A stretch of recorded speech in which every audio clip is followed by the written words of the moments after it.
For decades, the foundation of public policy evaluation has rested on a specific assumption that the world operates in straight lines. This is the classic logic model. Allocate resources, perform an activity, measure the output, and arrive at a final outcome, a highly predictable chain. But apply that to climate change or public health, and the sequence fails to capture the actual dynamics at play. The difficulty stems from a categorical difference between a complicated problem and a complex one. A complicated problem is like launching a rocket. It is a mechanical system that can be reverse engineered, tightly controlled, and solved with mathematical precision. A complex adaptive system has no single control room. It's a network of independent actors making continuous decisions, organically shifting in response to their environment. Treating these reactive networks as if they were mechanical machines often masks the underlying forces that determine whether a policy succeeds or fails. To understand why standard interventions fail, look at the structural reality. Complex systems are networks of interacting components.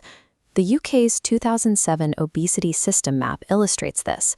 Variables spanning education, food regulation, business, and psychology are deeply, densely entangled. A policy intervention acts as a perturbation introduced into a living ecosystem.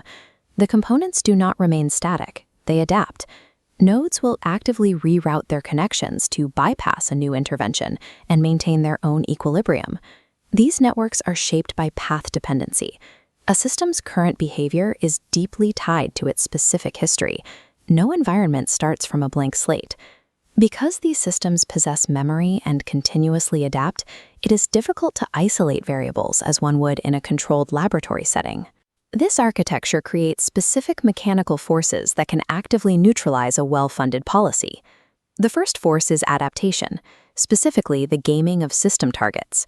When the UK's National Health Service introduced strict waiting time targets in the 1990s, the expectation was a linear drop in the time patients spent waiting for care.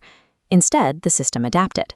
Some hospitals introduced new screening processes and modified reporting practices to meet the targets on paper, even if the actual treatment bottleneck remained for the patient. The second force is contextual sensitivity.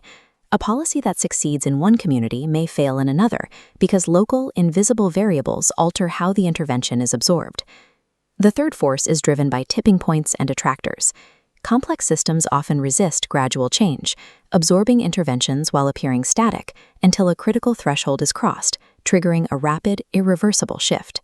Because policymakers cannot standardize contexts or prevent system gaming, a rigid, multi-year evaluation plan can become an administrative liability. The Stacey matrix is a strategic framework used to navigate these exact variables. It plots two crucial dimensions. The horizontal axis tracks the certainty of outcomes, while the vertical axis measures the level of agreement among stakeholders. In the simple domain at bottom left, certainty and agreement are high. Standard management functions effectively here. But as rising uncertainty and fractured consensus pull a project toward the complex quadrant, standard plans lose predictive power. Operating here requires a different operational model, the adoption of agile and adaptive management.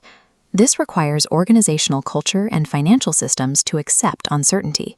It replaces fixed, rigid budgets with iterative, real-time course correction. In this complex domain, evaluation is transformed from a final audit into a continuous, embedded feedback loop. This creates a professional tension.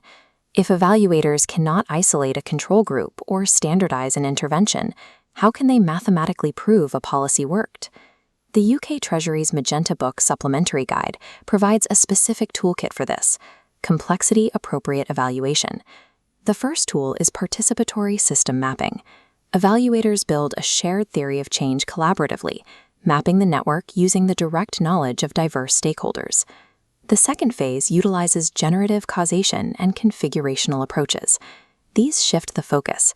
Instead of asking if a policy worked universally, they investigate what specific combination of local factors allowed it to succeed in a specific location.